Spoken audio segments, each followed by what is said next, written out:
නිවසේ මෙවැනි මතු පිට රැඳෙන විස බීජ 99.9%ක්ම විනාශ කරන විම් ක්ලීනර්ස්.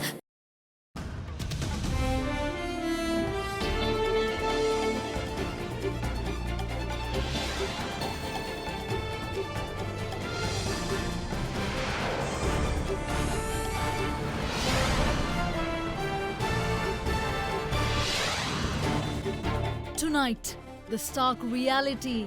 Sri Lanka's envoy to Beijing says it's time to say enough is enough to the UNHRC. It's time now for countries to get together and adopt a resolution which will put an end to this nonsensical, particle approach to human rights of naming and shaming countries. As Northern Parliamentarians seems to agree. This government is tilting to China to such an extent that the West and India will seek leverage to put pressure on this government. It has nothing to do with accountability. The end of the holiday. Education Minister announces reopening of all Western Province school classes from Monday. The People's Choice. TV Derana sweeps the boards once again at the Slim Awards. More options. Approval for Sputnik 5 doses given as PHIs dispel Sinopharm fears. All this and much more coming up on this Wednesday, the 24th of March 2021. Alcohol අඩංගු hand sanitizer භාවිත කරන්න. ලෙඩ රෝග ඇති කරන විෂ බීජවලට එරෙහිව සටන් කරන්න. හඳුන්වා දීමේ මිල රුපියල් 350යි. From AdaDerana, this is AdaDerana First at 9. Live from Studio 24 in Colombo.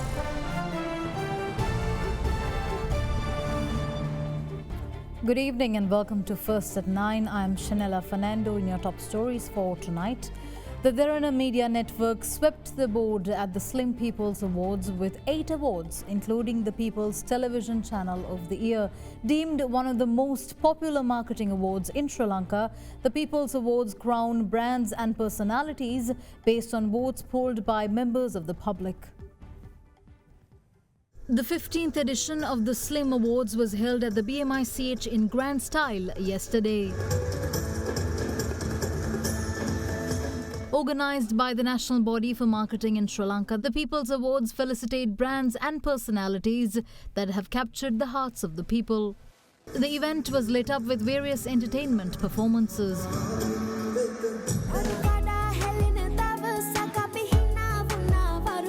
Slim People's Awards 2021. The People's Youth Choice FM Channel of the Year Award was presented to FM Derana, while TV Derana won the People's Youth Choice Television Channel of the Year. The premier entertainment channel, TV Derana, wins this prestigious award, the Slim People's Youth Choice Television Channel of the Year. AdaDerana meanwhile bagged the award for People's News Provider of the Year, a third consecutive time. News Provider of the Year. TV Derana News. Congratulations, Slim People's News Provider of the Year, TV Derana News.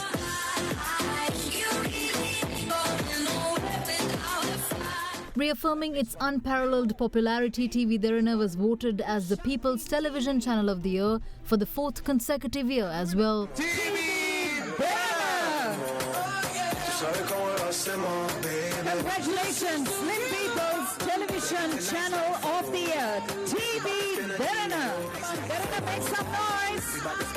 Our very own Chatura Alvis won the award for People's Television Presenter of the Year, and General Manager of AdaDerana Vasantina Nayakkara received the award on his behalf.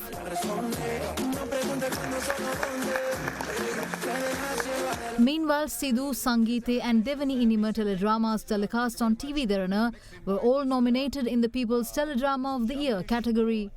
The award was clinched by Devani Inima. Raveen Kanishka bagged the Teledrama Actor of the Year award for his performance in Devani Inima, while Nayanthara Wickramaratchi, also of Devani Inima, picked up the award for Teledrama Actress of the Year, a third consecutive time. We at Derana are immensely thankful to our viewers for the trust they have placed in us over the years and for continuing to shower us with their trust. Parliament representative of the Ahila Ilange Tamilarsa Katchi Gajendra Kumar Ponnambalam told Parliament today that the United Nations Human Rights Council resolution is merely a geopolitical tool to pressurize and leverage against Sri Lanka for its close ties with China and not one that is aimed at achieving the goals of the Tamil people. Meanwhile, Samagi Janabalavege parliamentarian Iran Bikamaratne expressed opposition over the country's citizens being taken before international courts and called for the implementation of previous recommendations made by the Paranagama and the Lessons Learned and Reconciliation Commissions.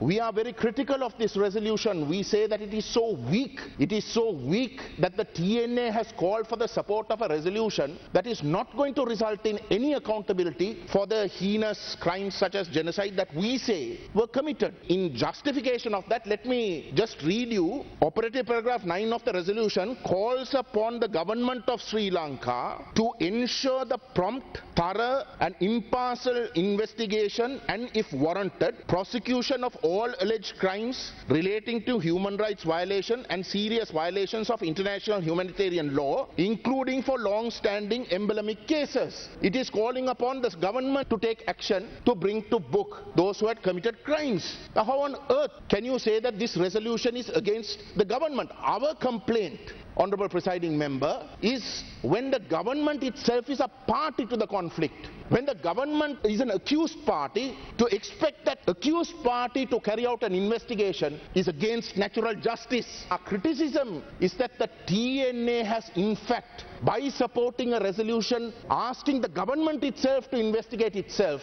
has gone against natural justice, has in fact betrayed the victims of heinous crimes that they claim to represent. How on earth then can government members stand up and accuse the TNA of treachery? The truth here is that this government is pro-Chinese. It is tilting to China to such an extent that countries like the West and India will seek leverage in order to put pressure on this government. That is what this resolution is about. It has nothing to do with accountability. For as long as you keep messing up your foreign policy, you will be pressured in this way. But the sad reality is that victims who are the Tamils predominantly are caught in this geopolitical struggle, and as victims we continue to be victims. අපේ ලංකාවේ පුරවැසින් පිට රටවල් වලට උසාවි වලට ගෙනියලා ඒ අයට අධිකරණ තීරණ දෙන එකට අපි විරුද්ධයි. මීට ප්‍රථමයෙන් මේ රටේ තිබුණ කොමිෂන් සභාවල් LLRC එක පරණගම කොමිෂන් සභාවෙන් යම්කිසි යෝජනාවල් දුන්නා. මේ ප්‍රශ්නය කොහොමද අපි විසඳන්නේ කියලා. මේවා අපේම රටේ අපේම ජනාධිපතිවරු පත් කරපු කොමිෂන් සභාවල් මේ වවල යෝජනාවල් බලලා අපි ක්‍රියාත්මක කරමු. අපිට අවශ්‍ය නැහැ විදේශීයෙන් ඇවිල්ලා අපිට කියන්න අපි මොනවද කරන්න ඕනේ කියලා. අපි කියන්නේ විපක්ෂයක් හැටියට අපේ කොමිෂන් සභාවල් වලින් ආපු ඒවා අපි ක්‍රියාත්මක කරමු.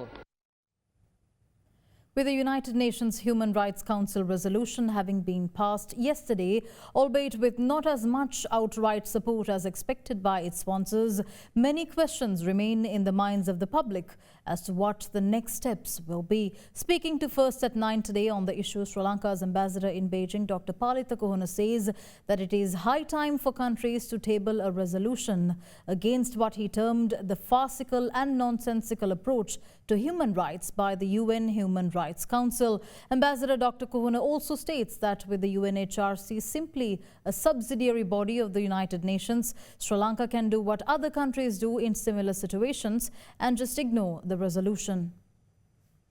The United Nations Human Rights Council voted in favour of the human rights resolution against Sri Lanka in Geneva yesterday. Support for the resolution during the vote, however, wasn't as outright as expected by its sponsors, headed by the United Kingdom. The final tally was 22 countries in favour, while only 11 countries voted against it in support of Sri Lanka. However, the most surprising aspect of the entire exercise was the 14 countries that abstained. This included Sri Lanka's closest neighbour, India, who even in the run-up to the vote remained tight-lipped on its stance. With that, Sri Lanka's ambassador to China, Dr. Parita Kohona, says that the United Nations Human Rights Council was not set up to name and shame countries. Instead, it was only tasked with assisting countries in improving their human rights records through specified mechanisms. Remember that the UNHRC, no its High Commissioner, has any authority to enforce the resolutions adopted by this entity. It's a subsidiary body of the United Nations. As you know, the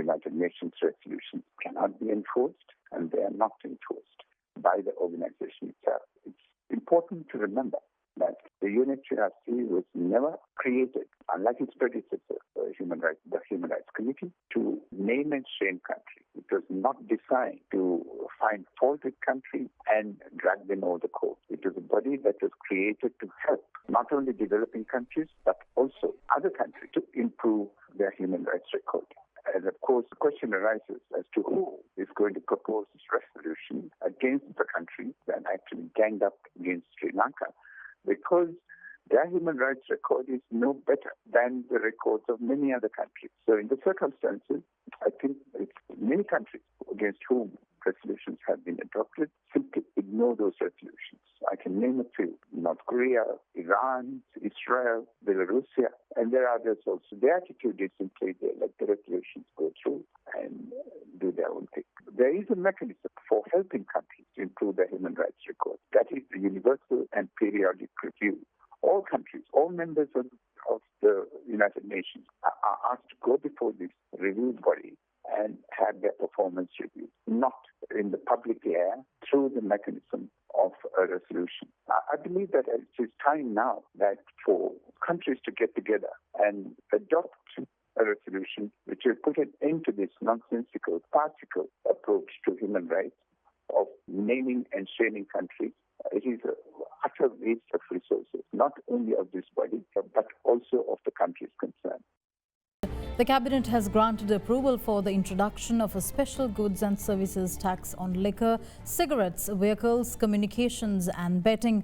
In the meantime, the Cabinet also gave the nod to table a Gazette notification that allows the importation of suspended ceramic products on a 180-day loan basis in Parliament. At the Cabinet meeting held yesterday, a decision has been taken to prepare a bill for the introduction of a Special Goods and Services Tax Act to make tax collection more efficient. Accordingly, the new act is expected to simplify goods and services tax related to liquor, cigarettes, vehicles, communications and betting. Cabinet spokesperson K.D. Rambukwella responded to media questions on the subject at the weekly Cabinet media briefing held this morning.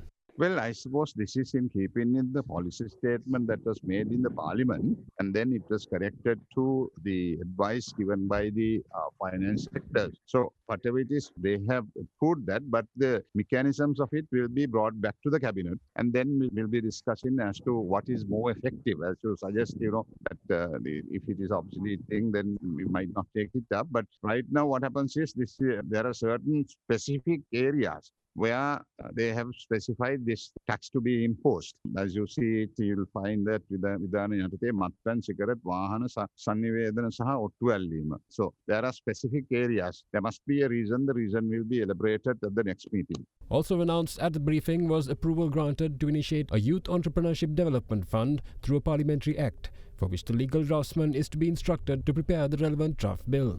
Further, the Cabinet has also green-lighted a proposal for establishing an institution called the Assets Utilisation Reformation Commission and to provide it with legitimate powers for it to take necessary measures to utilise identified underutilised assets, including state land. Further, the Cabinet has also decided to table Gazette Notification number 2214/56, which was issued under the Import and Export Control Act number 1 of 1969 that allows the importation of suspended ceramic products on a 180-day loan basis for approval in Parliament in terms of Section 20 of the said Act. Meanwhile, the Cabinet has also decided to take necessary steps to obtain the services of leading international consulting firms to attract more foreign direct investments into Sri Lanka. In good news for parents, Minister of Education Professor G.L. Peiris announced today that schools in the Western Province will reopen for all grades on the 29th of March. The minister stated that the decision was made following the approval given by the Director General of Health Services, Dr. Asela Gunawardena, and will also include private schools as well. Since the 15th of March, schools within the Western Province remain open only for selected grades, following the onset of the second wave of COVID-19. In the recent past, a decision was announced for a more wide-ranging Western Province school reopening on the 19th of April, this time for all grades.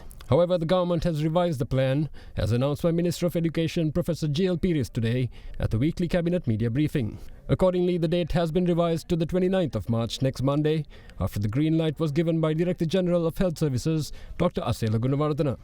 සඳුදා මාර්තු 29 බස්නාහිර පළාතේ සියලුම ශ්‍රේණිවල පන්ති යලි ආරම්භ කිරීමට අපි තීරණය කරලා තිබෙනවා. දැනට බස්නාහිර පළාතේ දිස්ත්‍රික්ක 3ම කොළඹ, ගම්පහ, කළුතර පාසල්වල පන්ති පැවැත්වෙන්නේ 5 වන ශ්‍රේණිය, 11 වන ශ්‍රේණිය, 13 වන ශ්‍රේණිය සඳහා පමණයි. හැබැයි දැන් අපි විශ්වාස කරනවා අනිත් ශ්‍රේණිවල පන්තිත් ආරම්භ කිරීමට පුළුවන් තත්ත්වයක් ඇති වෙලා තිබෙනවායි කිය.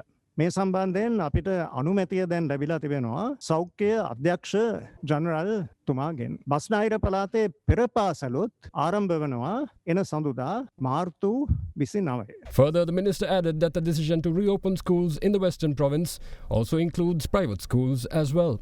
Yeah, that is all. We are not distinguishing among private schools and government schools. The issue is whether the health conditions prevailing in the country are conducive to the reopening of schools. So once a policy decision is made that the health situation enables the reopening of schools, there is no restriction whatsoever with regard to private schools and international schools. The situation is the same for all of them. There is no decision yet about tutories. We must go step by step. Everything cannot be done all at once because then we are subjecting the children who are attending these classes to some degree of risk. So it is being done in a methodical, systematic way, incrementally, step by step.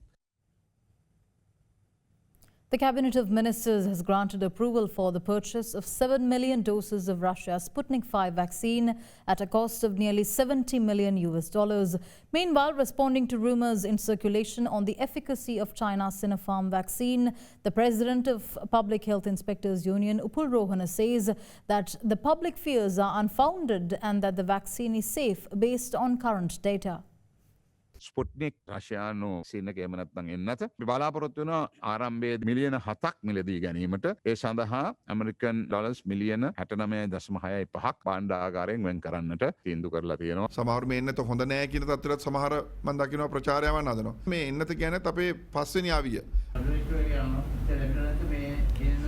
අපි කියන්නේ රටේ ජනතාවට දෙනවා නම් ඒක දීමේදී මේ රටේදී ඒක practice කරනවා නම් ලෝක සෞඛ්‍ය සංවිධානයේ අනුමැතිය යට තමයි මේ ක්‍රියාවලිය සිදු වෙන්නේ. මේ එන්නත චීනය වගේ රටවල විශාල වශයෙන් මේ වෙද්දී ලබාගෙන තියෙනවා. උන් වාර්තා කරන අතුරු ආබාධ ඉතාම අඩු සංඛ්‍යාවක් තමයි පෙන්눔 කරන්නේ. ඒ නිසා මේ එන්නත ලබා ගැනීම කෙරෙහි මහ ජනතාව අනියත බියක් ඇති කරගන්න ඕනේ නැහැ කියන එක තමයි පේන්න තියෙන්නේ. Meanwhile, on Sri Lanka's vaccination front, 5,972 people received the Oxford AstraZeneca jab yesterday. This figure brings the total number of inoculated so far to 844,327. In the meantime, yesterday 251 COVID-19 infections were reported in Sri Lanka, with 25 of them being foreign arrivals. The remaining 226 infections were reported from 25 districts across the island. Further, Gampa once again recorded the highest number of cases with 66. In the district breakdown, 48 infections were reported from Colombo, 20 from Jaffna, 14 each from Ratnapura and Gaul, 13 from Kurunegala,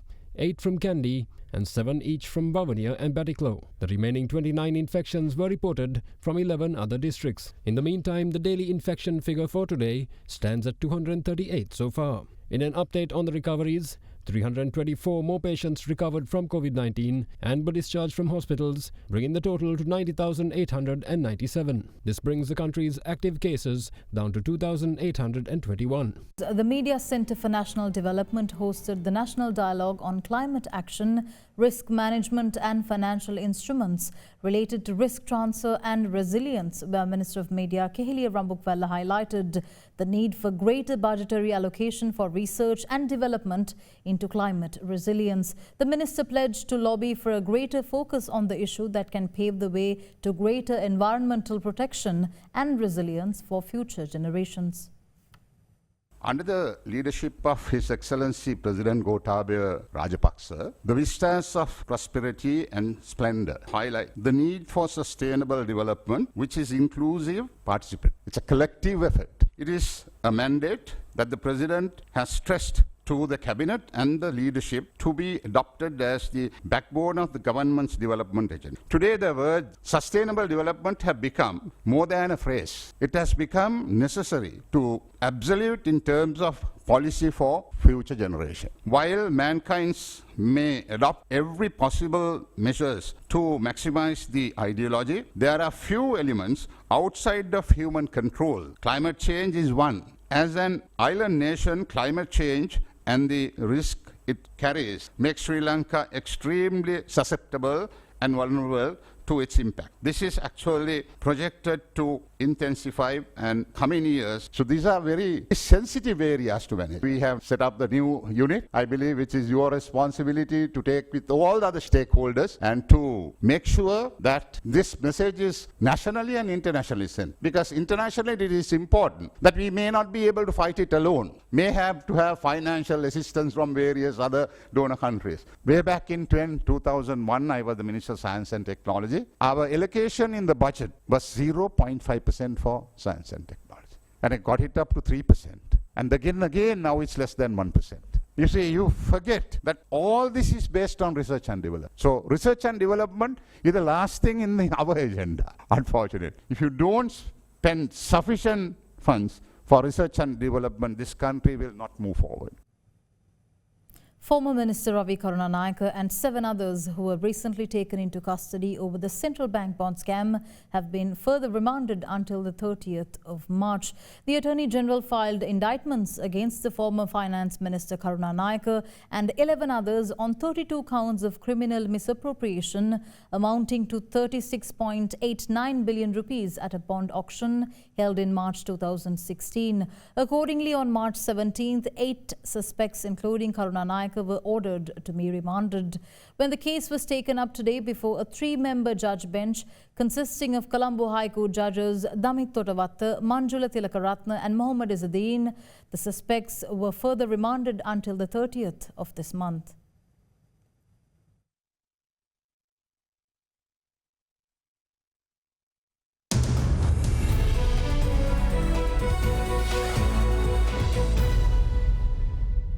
In business news, the latest data from the Department of Customs suggests that Sri Lanka has maintained its growth momentum, with export earnings registering a growth of 2.52% with $993 million in February compared to the previous year.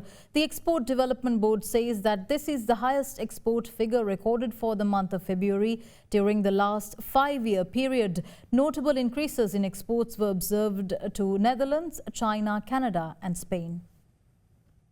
The Export Development Board said that Sri Lanka's export earnings were $993.73 million in the month of February this year. It is a growth of 2.52%.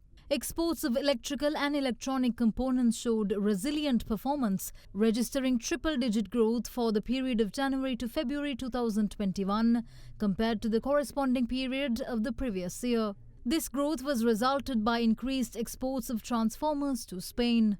Earnings from export of spices and essential oils, coconut-based products, rubber-based products, tea and food and beverages were increased in the first 2 months of 2021 compared to the first 2 months of 2020. Exports of rubber products, especially industrial and surgical rubber gloves, showed strong performance, registering double-digit growth of 54.27%. for the period of January to February 2021 compared to the corresponding period of 2020. Despite the decline in the export of apparel, earnings from exports of other textiles and made-up textile articles increased by 27.43% and 5.69% during the period under review. As for the island's export performance in major markets, exports to the EU region, which accounted for 28% of total merchandise exports of Sri Lanka, increased by 29.32% to $532.10 million in the first 2 months of 2021 compared to the corresponding period of 2020. Meanwhile, exports to the United Kingdom as the second largest trading partner recorded a decrease of 21.39% to $141.37 million during the January to February this year compared to the same period last year. Being the largest single export destination, exports to United States of America recorded $471.79 million, which is a decline of 10.63% in comparison to $527.9 million recorded in January to February 2020. The services exports, meanwhile, estimated by the EDB, which includes ICT, BPM, construction, financial services, and transport and logistics, show exports of $707.96 million for the first 2 months of 2021, compared to $661.98 million recorded in the corresponding period of 2020. Estimated service exports increased by 6.95% in the period of January to February this year compared to the corresponding period of 2020.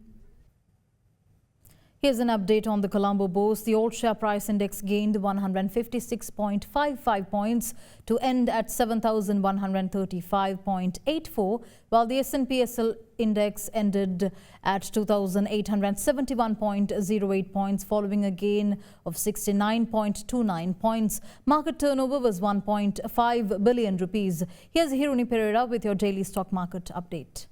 Today also we saw market ending in green for the third consecutive day after continuing from yesterday. Today SPI started on a negative note and hit the intraday low of 6,915. However, after that, with the buying interest, we saw a steady increase in the index, pushing the market to the green territory. With that, the market ended in green with an increase of 156 points up for the day, and the market was now closed the day at 7,136 points, passing the psychological level of 7,000. Market activity was today onto the high side compared to the yesterday, and turnover ended above 1.5 billion mark and recorded the highest turnover after nearly 2 weeks. And we saw activity levels also closing around 17,000 transactions. On a positive note, there was continued activity levels coming onto the fundamentally sound companies, where we saw a lot of buying interest into the capital goods and the banking sector counters. Sri Lanka's rupee closed weaker at 199 rupees and 50 cents to 200 rupees and 50 cents to the US dollar today, after closing at 198 rupees and 50 cents to 199 rupees yesterday. Here's a look at how the rupee fared against other major currencies during the day.